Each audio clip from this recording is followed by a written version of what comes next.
Welcome back. Before we fight Joey, I probably should have shown you guys that if you buy monsters, not always will they be automatically put into your stuff. Okay, yeah, these were, because I built a custom. But if you were to, like, after I beat Joey and you want to come back and buy monsters at the grandpa's shop, since you weren't building a custom deck, they would be in here. They'd be in your capsule stock. But since I built a custom, all 10 monsters that I selected were automatically put in my inventory, or my deck, as they call it.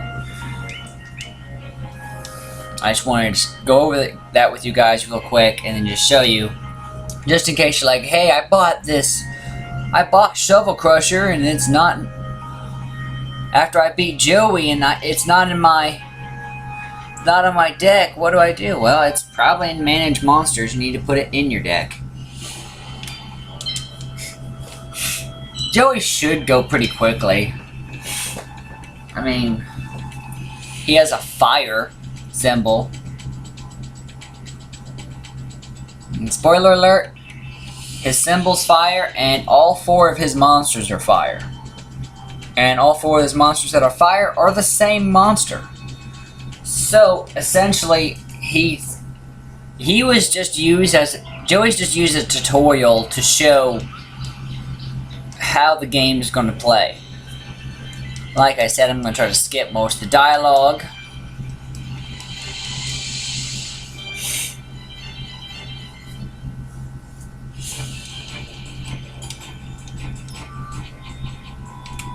Lol. Damn. You got to check. He attacks second, so he gets to choose. If you attack second, you get to choose which area you go. Your area, your opponent's area. You get to choose where your starting place is. If you attack first, you don't get to choose your starting place, but you do get to, you know, use your monsters. You get to summon your monsters and move your monsters first. So, different areas, you'll want to... At some areas, you'll want the advantage in area, and other areas, you'll want advantage in monsters. So, you'll need to use your best judgment on, okay, do I want to use the area to my advantage, or do I want to get a whole bunch of monsters out and then just wreck? Manual or random place. I normally just random place because I'm not fusing. If I'm not fusing anything, but you really do want to go manual because they will place your monsters in probably the worst situations for you to move. The blue lines, the blue are showing you how your monster moves, and the orange shows you how they attack. I'm setting my Karibos up so they will literally be in a line the entire time.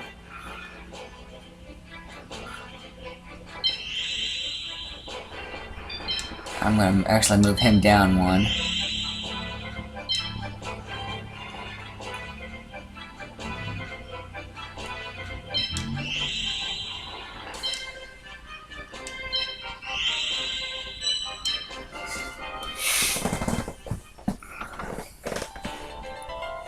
And since Joey gets to attack second, because he chose the area, I can attack first.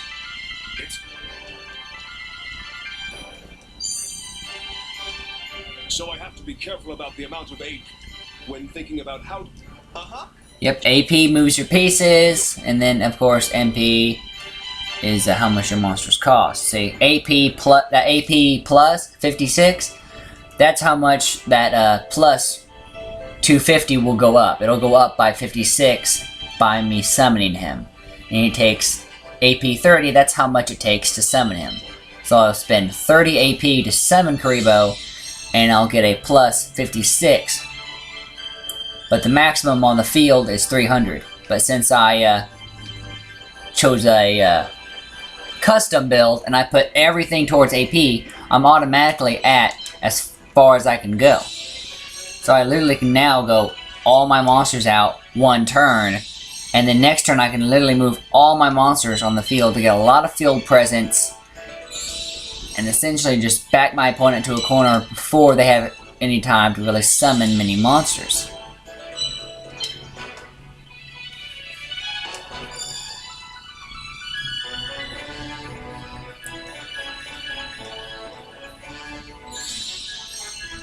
Fire Reaper, they attack, they move to vertically or horizontally, and they attack to vertically or horizontally. So they attack and move in a plus sign. What? Where is? Yes. Either I. So they'll either attack. They either attack and move. There's attack, move. See, he moves in a plus, but attacks diagonally, which is an X.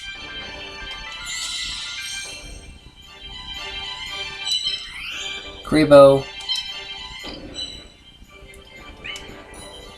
Oh yeah, see, attack -3, defense -1. And then over here it's the same, etc, etc, etc. Some areas will actually give you like a plus like 46 if you're in the right, if you're using the attribute correctly. You literally, monsters that, like I could get a -3 right here, but like a +5 right here. It's weird, you literally have to use the area to your advantage. I think it's, yeah. Hitting start on your PlayStation 2 controller brings up like a grid area. The green is where you cannot move. But everything else is like free like this, that's where you can move. To each their own, I play without the grid because I don't think I need it. Probably just summon him.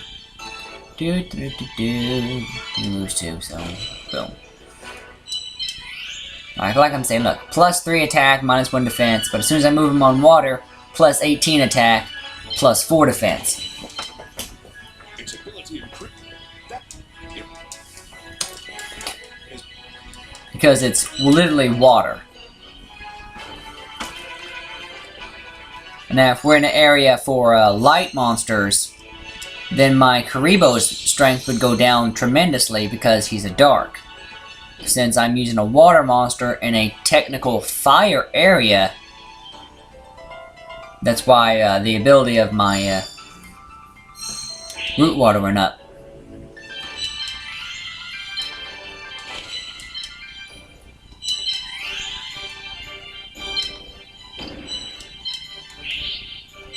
By pressing L1, you can actually switch between your L1 and R1. You can actually switch between your monsters pretty quickly.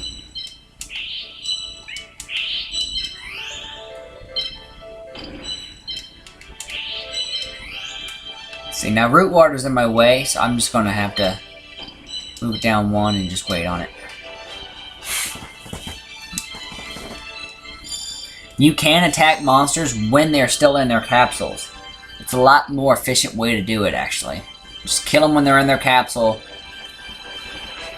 and it just boom.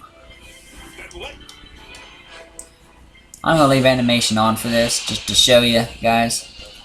The animation is pretty cool, but you know, it's a PlayStation 2 game, and this was made way back. This used to be high def back in the day.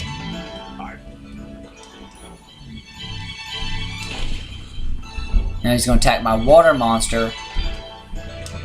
But it's not going to do that much damage because I am a water monster. And he's a fire. So I kind of get a little bit of an advantage there. And this is this area's effect. The areas sometimes have effects as well, like the sun going down, but in this area the water raises. And then there are several other places. Different areas have different area effects.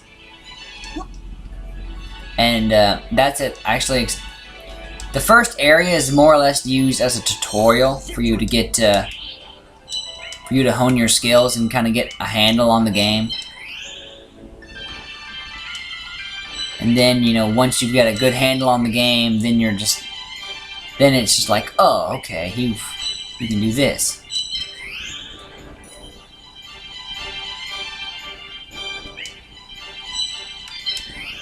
And bomb.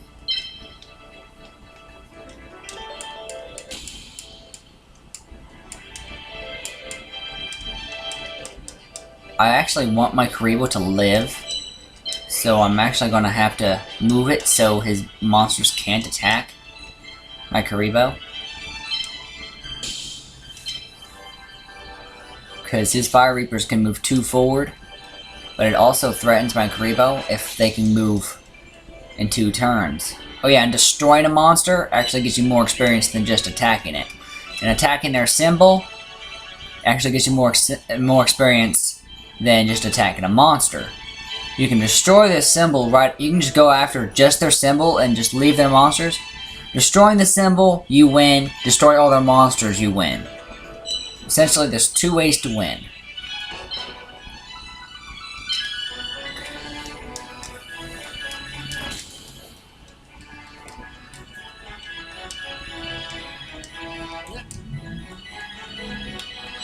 I want my Exodia piece to actually go to level 2, because when you get all 5 pieces of Exodia to level 2, you can fuse them together and create Exodia, the ultimate forbidden one.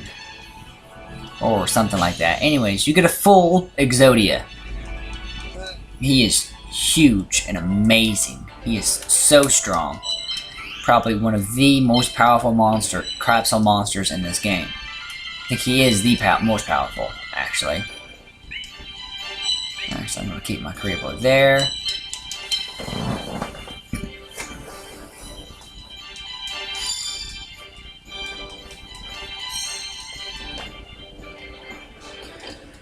Your opponent normally won't actually go after your symbol. They lean more towards attacking your monsters than going after your symbol. So that's why I don't worry about PP, which is the health of my symbol, so much, because my opponent's not really gonna attack it anyways. So why would I worry about it? Yeah, okay. I'm gonna check something. I just wanted to check that real quick. Goodbye. Oh, sorry. Not dead yet.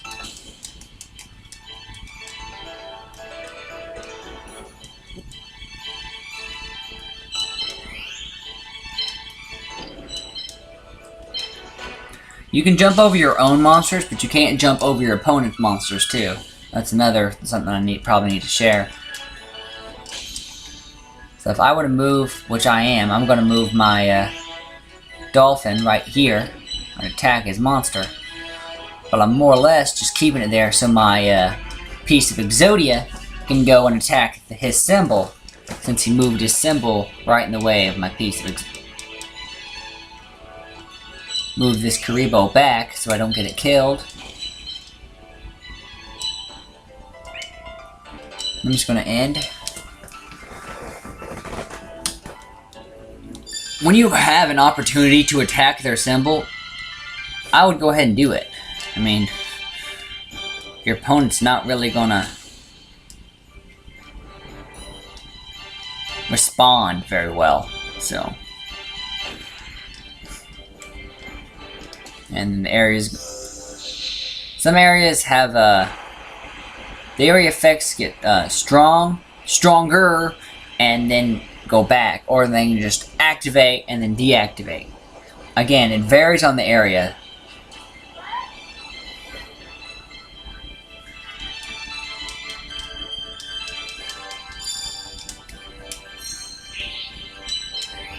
Actually, I'm going to move my Karibo way back here, out of his attack range. While I also want to move my piece of Exodia to attack this symbol.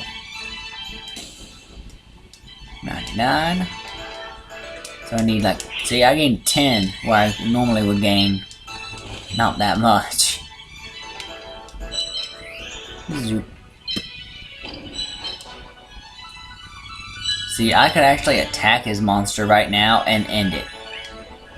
His monster will be able to attack my piece of Exodia next turn. Which sucks, because I can't move anything in the way. See, because I've already moved all these, and I really don't want to sacrifice my Karibo, and I couldn't get him over there if I wanted to. I'm just gonna have to wait.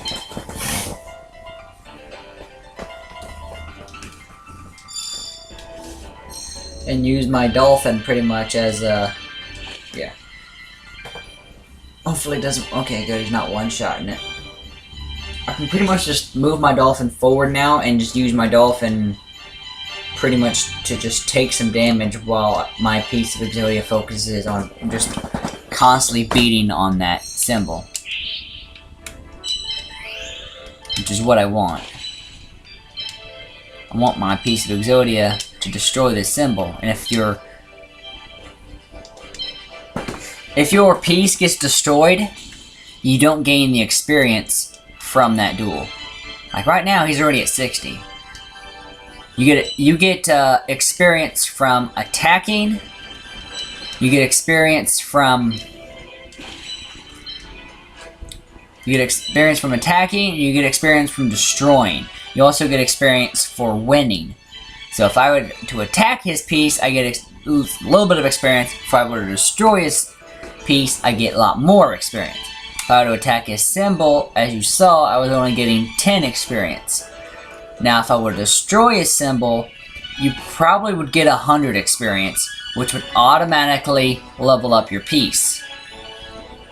I know with Joey at least, you get 100 experience when you destroy his. Or you just... 100 experience, like in most games that have levels, you automatically level up once it hits 100.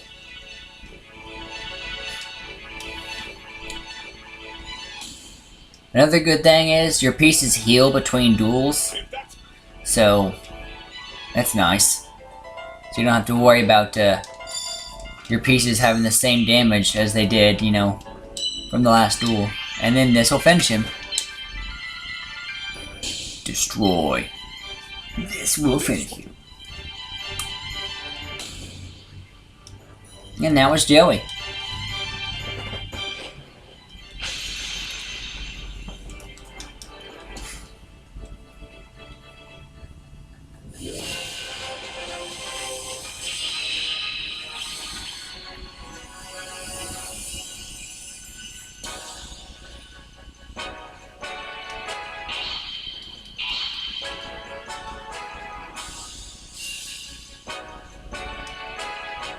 See, I gained 100 experience from that.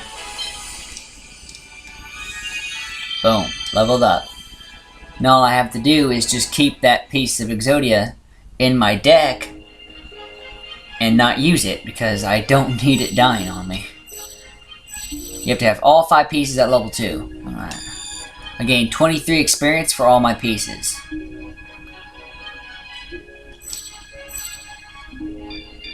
See, if you win by destroying all their monsters, they'll actually be the number of monsters you destroyed here. I only destroyed 3 of his monsters, and then I destroyed the symbol. But since they're all the same monster, I guess I'll just grab 2 Fire Reaper. Hey, and then he tells you about the new area that'll open up after you beat all 4 of the base areas.